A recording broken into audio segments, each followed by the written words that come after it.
Hey everybody, this is Darren Van Dam, and you're watching Flick Connection, the show that helps you get more out of movies. And today I want to tell you about the new Netflix original movie, Mank.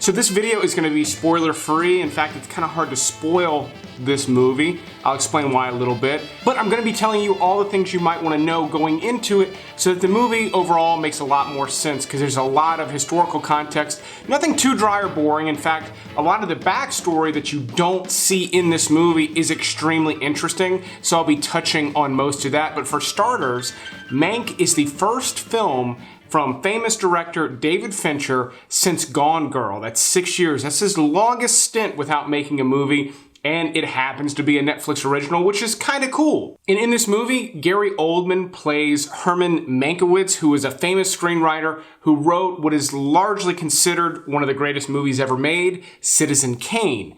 The movie Mank, which is short for his name, is about the writing process, but it's about a lot more than that, and it's not as dry as it sounds, which I will touch on as well.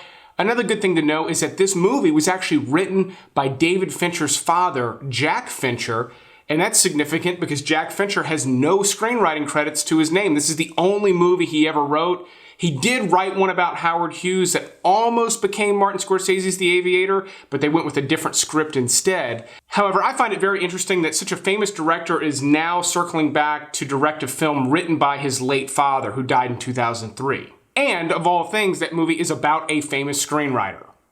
Now, in my opinion, you do not have to have seen Citizen Kane to enjoy Mank. However, you really should see Citizen Kane, and it would help a lot. They're very similar movies, though, so if you did not like Citizen Kane, there's a very good chance that Mank is not going to be your type of movie either, because it's just a lot of men having discussions in back rooms. However, Mank sort of masquerades itself as being a movie about movies or about making movies, and it's not.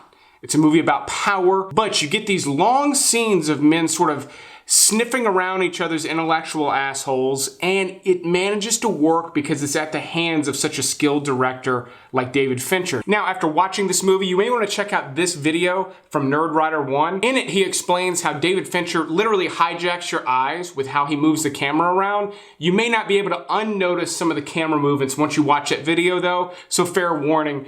But David Fincher manages to make this work. However, there is a lot of dialogue that is going to go over a lot of people's heads, not because you're not intelligent enough to pick it up, but because there's so much of it, it's hard to grab every little clever thing that's getting thrown at you. It's easy to miss them, meaning this could be great for multiple watches if you're into it. David Fincher's movies tend to be worth decoding, at least with a few watches. They even do this weird thing with cigarette burns. You may have noticed that in the movie Fight Club, where it gets explained a little bit. They pop up in Mank as well, and I'm not sure what they mean because I've only seen it the one time so far. But in addition to Fincher's directing, it's really well written. In fact, I'm a little bit suspicious that it has been doctored since his father originally wrote it, because the tone of voice feels so current. Some of the things that were said were so poignant for how things work today. For instance, there's a moment where they're talking about how do we get people into the theaters,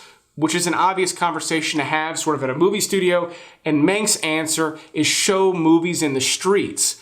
Doesn't sound that important, yet what is happening today amid the COVID pandemic? They cannot get people into theaters, so they're literally showing movies in the streets. But the way it was written is really beautiful. You sort of see a screenwriter sort of painting the picture of the movie in his mind with words. If you're familiar with Citizen Kane, which I rewatched it the day before watching Mank, if you're familiar with it, as Gary Oldman is sort of like espouting and sort of writing, you can see how he's just already creating this thing in his mind. Seeing that on screen was pretty cool for me, just being a movie geek. But it also helps to know that William Randolph Hearst was, I guess the only modern day equivalent would be Jeff Bezos. William Randolph Hearst was one of the wealthiest men in the world. Not only that, he controlled a lot of things: railroads, newspapers, information, travel. He controlled a lot and was essentially like a modern day king in the 30s. And Mank decided to basically do a hit piece of a movie with Citizen Kane.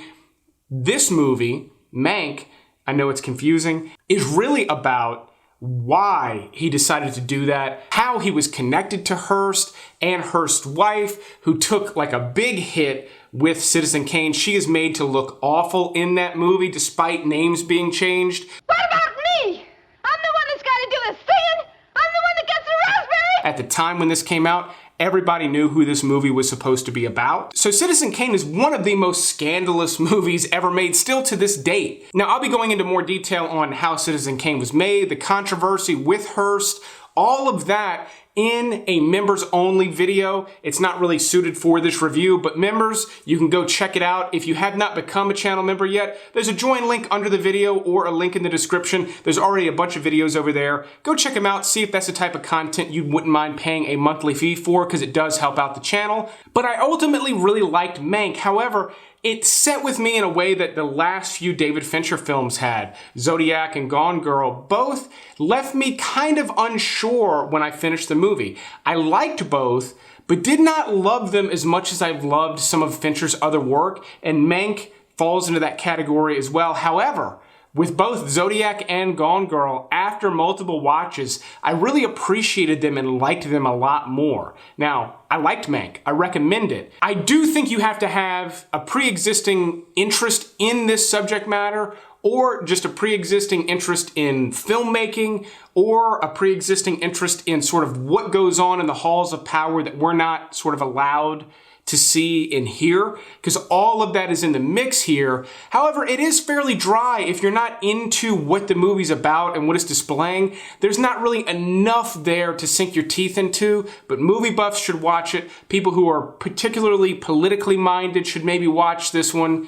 And then just fans of David Fincher, I think, should watch this one as well. Very interesting stuff for me. I hope you enjoy the movie. I'd like to thank all the Patreon supporters for supporting yet another video. They are the reason I do things like this one. Again, if you want to check out that extended version of this video where I'm talking about Citizen Kane and sort of all the relevant things that might help you enjoy Mank even more, go check out the channel member section, see if that's something you're interested in as well. But I will keep making movie reviews as long as you keep watching them. Thanks for watching this Mank review, and you will see me on the next one.